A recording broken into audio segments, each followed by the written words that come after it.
नमस्कार, मी अभिवाचक श्वेता म्हस्कर. साप्ताहिक चपराक दिनांक 9 ते 15 मार्चमधील जे कराल ते सर्वोत्तम हा लेख वाचून दाखवत आहे. आवडल्यास लाईक शेअर नक्की करा आणि अशाच वैविध्यपूर्ण विषयांवरील साहित्यासाठी आमच्या चॅनलला नक्की सबस्क्राईब करा. लोकमान्य टिळकांच्या बाबत एक किस्सा सांगितला जातो. त्यावेळी ते मंडालेच्या तुरुंगात होते. इकडं त्यांच्या मुलानं एका परीक्षेत घवघवीत यश मिळवलं. त्यानंतर त्यांनी लोकमान्यांना पत्र लिहिलं. त्यात लिहिलं, माझं हे शिक्षण पूर्ण झालंय, आता पुढे काय करू. त्यावर उलट टपाली टिळक लिहितात, पुढं काय करायचं हे तूच ठरव, पण जे काही करशील ते सर्वोत्तम कर. भलेही तू चप्पल विकण्याचा व्यवसाय कर, पण लोकांनी म्हटलं पाहिजे चप्पल घ्यायची तर टिळकांच्या मुलाकडूनच. गुणवत्तेचा, दर्जाचा ध्यास घेणारे असे आज किती लोक आहेत. समाजाचं नेतृत्व करणाऱ्या धुरीणांचं सोडा, पण आपण आपल्या मुलांना तरी असं स्वातंत्र्य देतो का? त्यांच्यावर अपेक्षांचं ओझं किती प्रमाणात लागतो. त्या पूर्ण झाल्या नाहीत तर कुणाकोणाचं आणि किती नुकसान होतं. जे करशील ते सर्वोत्तम कर असं त्याला सांगण्याचं धाडस आपल्यापैकी किती जण करतात.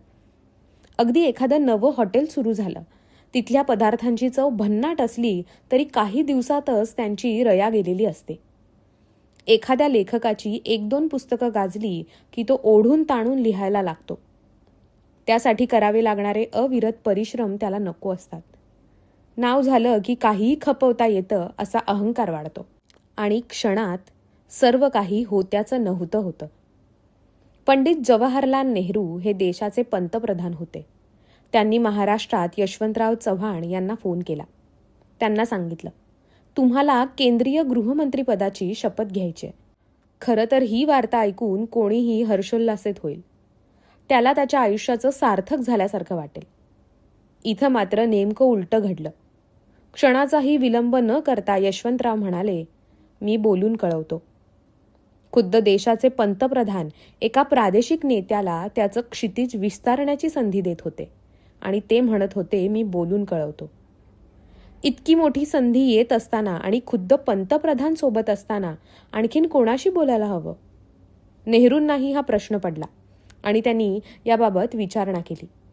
तेव्हा यशवंतराव म्हणाले, जिने माझ्यासोबत सुखदुःखात राहण्याचा, मला साथ देण्याचा निश्चय केलाय, त्या माझ्या अर्धांगिनीला वेणूबाईला विचारावं लागेल. तिच्या सल्ल्याशिवाय, परवानगीशिवाय मी काहीच करत नाही. नेहरूंनाही आश्चर्य वाटलं.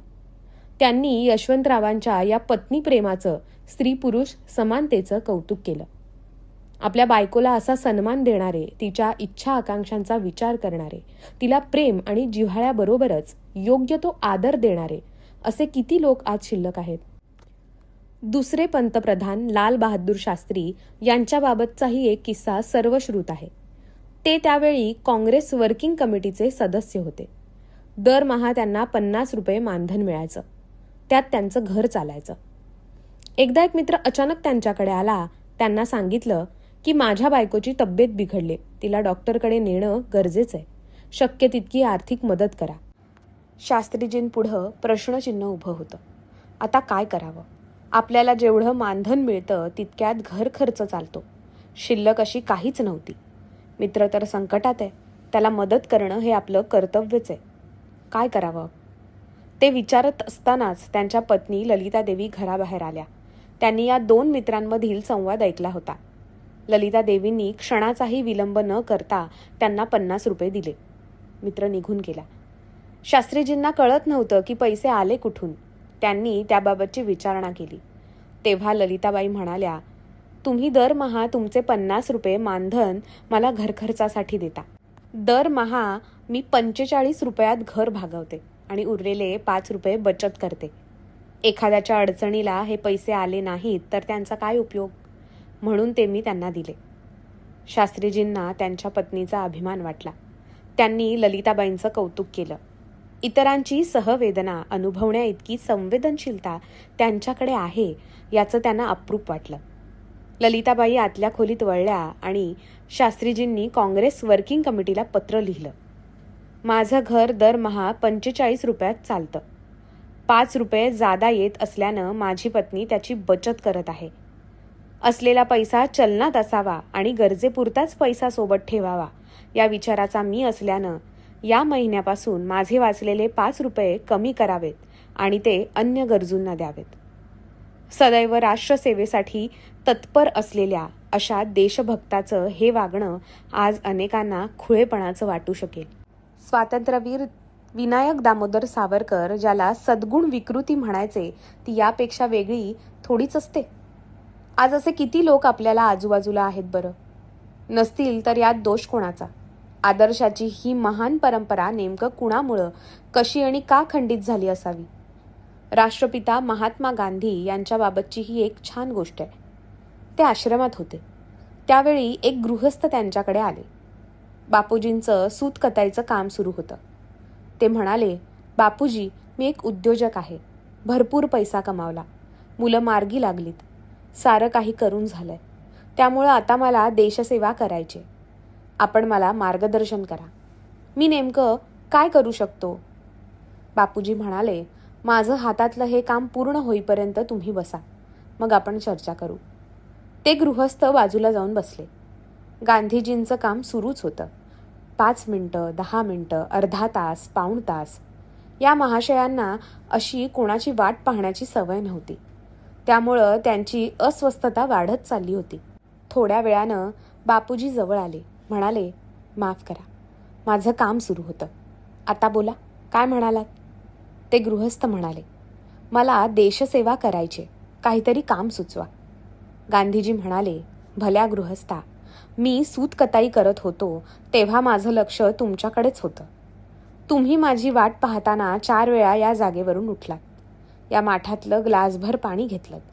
अर्धा ग्लास पाणी तुम्ही प्यालात आणि अर्धा ग्लास टाकून दिला. यापुढं एक काम करा. जेवढी तहान असेल तितकंच पाणी ग्लासात घ्या. इतकं तरी प्रामाणिकपणे केलं तरी तुमच्या हातून राष्ट्राची खूप मोठी सेवा घडेल. या आता. त्यांचे हे विचार आपण किती जण आचरणात आणतो. ज्या गोष्टी गरजेच्या नाहीत अशा किती गोष्टी टाळतो. जे सहज शक्य आहे तेही करताना आपण अक्षम्य हलगर्जीपणा, दुर्लक्ष का बरं करतो? आपल्याला आणखीन वेगळे आदर्श कसले हवेत? आता थोडंसं मागं जाऊया. तो काळ होता महाभारताचा. पांडव वनवासात होते. तहानेने व्याकुळलेले असताना एका डोहात पाणी आणण्यासाठी एक जण जात होते. त्यांना तिथून यक्षाचा आवाज येत होता. काही प्रश्न विचारले जात होते. तो आवाज न ऐकल्यावर, त्याच्या प्रश्नाला उत्तर न देता आल्यावर एक जण मूर्छित होऊन पडत होता. सगळेजण पाणी आणायला जाऊनही एकही परतला नाही. म्हणून शेवटी न्यायप्रिय युधिष्ठिर तिकडे गेले. त्यांनीही यक्षाचा आवाज ऐकला. त्यांना विचारलं गेलं, जगात सर्वात श्रेष्ठ कोण आहे? युधिष्ठिराकडून उत्तर आलं, ब्राह्मण. मग अर्थातच पुढचा प्रश्न आला, खरा ब्राह्मण कोण? युधिष्ठिराने सांगितलं, जो न्याय नीतीने वागतो, ज्याची ज्ञानाची लालसा आहे, ते ज्ञान जो इतरांना देतो, जो धनसंचय करत नाही, तो खरा ब्राह्मण. पुढचा प्रश्न आला, हे गुण एखाद्या ब्राह्मणात नसतील तर? युधिष्ठिरानं क्षणाचाही विलंब न करता सांगितलं, मग तो खरा शूद्र. आणि एखाद्या शूद्रात हे गुण असतील तर? युधिष्ठिर महाराज म्हणाले, मग तो शूद्र कसा राहील? तोच तर खरा ब्राह्मण. या व अशा संवादानंतर यक्ष खुश झाला. त्यानं सांगितलं, मी तुझ्यावर प्रसन्न आहे. तू योग्य उत्तर दिल्याबद्दल मी तुझ्या 2 भावांना शुद्धीत आणतो. कुणाला आणू ते ठरव आणि सांग. यक्षाला अर्थातच अपेक्षित होतं की तो सर्व शक्तिमान भीम आणि अर्जुनाला शुद्धीत आणण्याची विनंती करेल. या लढाईत त्या दोघांची खरी गरज आहे. युधिष्ठिराने सांगितलं, आपण नकुल आणि सहदेवाला शुद्धीत आणावं. आता आश्चर्यचकित व्हायची वेळ यक्षाची होती. त्यानं त्याचं कारण विचारलं. युधिष्ठिर म्हणाले, जे दुर्बल आहेत त्यांना आपण उभं करायला हवं. जे सबल आहेत त्यांना थोडा त्रास झाला तरी ते त्यांच्या क्षमतेच्या बळावर उभे राहतील. यक्षानं युधिष्ठिराच्या समतोल बुद्धीचा मान राखत सर्वांनाच शुद्धीत आणलं. आज आपली शुद्ध जागेवर आहे का? दुर्बलांना सबल करण्यासाठी आपण काय करतोय? राजकीय घोषणाबाजी काय होते? लोककल्याणकारी राज्याच्या नावावर कुणाकुणाला कसे अडवले जाते, नागवले जाते हे आपण पाहतोच आहोत. बळी तो कान पिळी असा जणू अलिखित नियमच झालाय. मग दुर्बलांचं काय? त्यांच्या सर्वांगीण विकासासाठी नेमकं काय करता येईल? सध्या आपण सर्व एका अराजकाकडे निघालोय. प्रत्येकाला आपलंच दुःख मोठं वाटतंय. ते गोंजारताना ना आपल्यात सहवेदना अनुभवण्याची ताकद उरलीये, ना आपल्यात विश्वात्मक विचार उरलाय. आदर्शांचे जे काही मनोरे उभारलेत त्याचे इमले ढसाढस कोसळत आहेत. देव, देश आणि धर्माच्या विरुद्ध वागण्याला प्रतिष्ठा मिळते. एकीकडे महासत्तेचे स्वप्न पाहताना दुसरीकडे आपण आपलं जे काही अस्सल आहे तेच निकालात काढायला निघालोय. या सगळ्याचा विचार व्हायला हवा. जे परिस्थितीने आणि विचारानं दुर्बल आहेत ते सबल झाले तर आणि तरच हे चित्र पालटू शकेल. ही क्षमता सर्वात जागृत हो इतकीच अपेक्षा.